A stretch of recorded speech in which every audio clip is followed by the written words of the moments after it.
Welcome to the Real News Network. I'm Gregory Wilpert coming to you from Quito, Ecuador. Colombia's peace agreement, which the government signed last year with the rebel group known as the FARC, or Armed Revolutionary Forces of Colombia, is in trouble. Paramilitary groups such as the Gaitanista Self-Defense Forces of Colombia, or AGC, are on the rise. Paramilitary forces were supposed to be demobilized years ago, but recently they have been terrorizing a peace community in the department of Antioquia. Also, since Christmas, 14 activists have been killed, presumably also by paramilitary forces in the town of Tumaco in the department of Nariño. The Colombian government has now sent 2,000 troops to the area to control the situation. On top of this, on Wednesday, the Colombian government announced it is suspending peace talks with Colombia's other rebel group, the ELN, as the two sides could not agree on an extension of a ceasefire agreement that had been in place since last October 1st. Joining me now from Bogota, Colombia, to talk about the trouble that Colombia's peace agreement is in right now is Tom Power. Tom has worked with the Fellowship of Reconciliation Peace Presence since January 2016. FOR Peace Presence is an international accompaniment organization that works throughout Colombia. Tom was just recently in the peace community of San Jose de Apartado. He joins us now from Bogota, Colombia. Thanks for being here, Tom. Thanks for having me. So, as I mentioned, you were recently in San Jose de Apartado. First, tell us about what is special about this town, which calls itself a peace community. Well, it's important to make the distinction between the organization that is the peace community of San Jose de Apartado and San Jose de Apartado, which is a larger rural district in general. Now, the social organization that is the peace community of San Jose de Apartado was founded in 1997 in the midst of massive displacements at the hands of in that time, the paramilitary group Self-Defense Forces of Colombia. They pledged, at that time it was about 500 small-scale farmers who banded together to pledge neutrality in the face of the armed conflicts, because it's important to note that the guerrilla of the FARC had also has had a traditional presence in this rural district. And also the Colombian military. So the idea of them in 1997 as a form of self-protection was to band together and pledge neutrality to all armed actors. And it's been a process that they have their principles, which include don't carry weapons, don't hand over information to any armed actor, legal or illegal, work together collectively. And they've maintained that process over the course of 20 years. In March of last year, they celebrated their 20th anniversary. So you were there recently when members of the AGC paramilitary group entered into this town. Tell us about why you were there, what you were doing there, and what happened.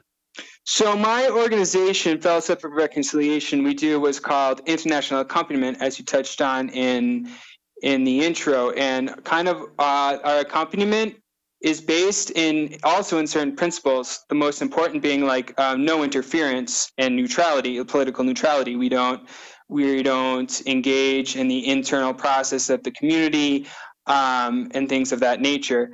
Our work consists of three big kind of points. The first one being the idea that international accompaniers and international observers have a dissuasive presence in the face of armed actors who could commit violence against the people we accompany. A second thing we do is political advocacy. So we have a team that maintains a permanent presence in the rural district of San Jose, accompanying exclusively the peace community.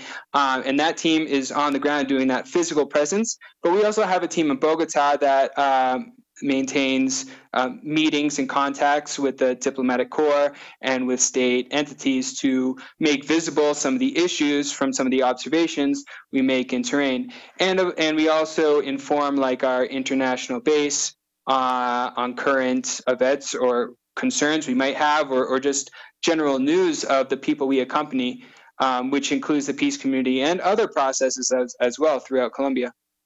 So on the 29th, yeah. No, sorry, go ahead. Yeah, go ahead. No, that's why I was going to ask you what happened on the 29th.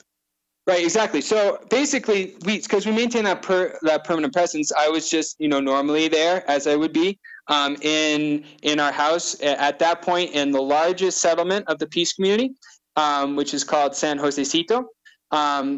Keeping in mind that the peace community is a collective of people that have various settlements throughout a much larger rural district that is San Jose de Apartado. And so I was in my house there on the day of the attack. Just like it was a normal day. We were just I was talking with there's other international organizations that make presence in that settlement that is San Josecito, when we heard that something was happening on the other side of the settlement. And we ran to the other side, and there was an attack in progress. 5 armed men had entered the community and were attacking leaders of the peace community, including the legal representative, Germán Graciano, and other leaders as well. There was 5 armed men with, some had pistols, some had machetes, and they were trying to force the leaders into like a room, and were trying to make this assassination attempt appear as a robbery. Is kind of the has been the narrative from the peace community, which gave us time and to show up and to react to the armed men. The other members of the peace community who were present at the time or were in other parts immediately reacted, confronting. They were all unarmed. They have committed to not bear arms of any sort. Nevertheless, they reacted and immobilized 2 and disarmed 2 of the attackers while the other 3 fled. So were you able to identify who the attackers were and why they were attacking? So this attack wasn't totally a surprise for the peace community. I mean, I think they could identify the attackers pretty well. They had put in one of their communiques, like periodically they release public communiques to be read by by state organisms or their public, or they're just their international following throughout the world.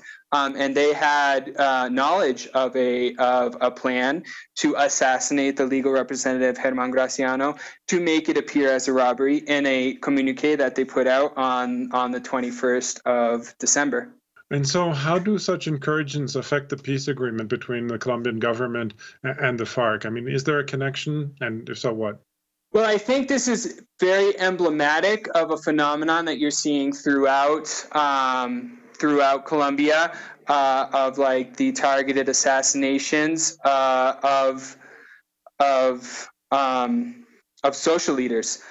In a recent report released by the think tank in Bogota, Indi Paz, they have noted a 45% increase in the assassination of social leaders throughout Colombia, from 2016 to 2017. So in just like since the signing of the peace accords. And it's pretty concerning, given that these groups, which in the peace accords, there's a whole chapter dedicated to that acknowledges the risk that the successor groups to paramilitaries, the paramilitaries that tried dismobilizing in 2005, and in the peace accord, there's the 3rd point, which has to do with the end of the conflict. And 3.4 has to do with the dismantlement of these groups that are recognized as like one of the primary risks for these social leaders or leaders of social movements. So there's pretty wide acknowledgement that these. So taking this into account, like we would say that these groups represent probably the #1 risk to lasting peace in Colombia.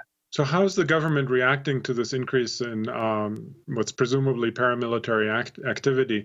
And what is the community itself demanding of the government with regard to this? Well, from the government, I mean, there's about 20 measures laid out in that 3.4 of the peace accords.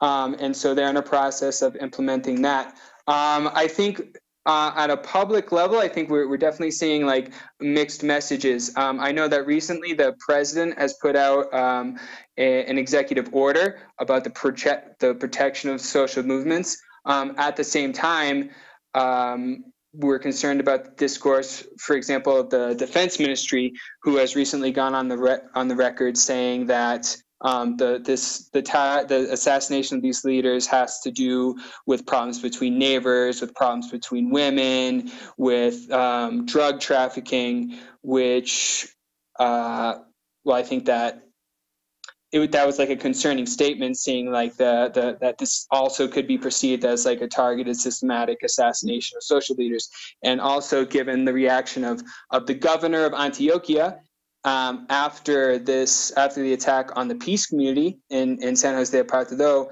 alleged that there are no paramilitaries in San Jose de Apartado, given the information that he has. So we're seeing mixed messages on that level.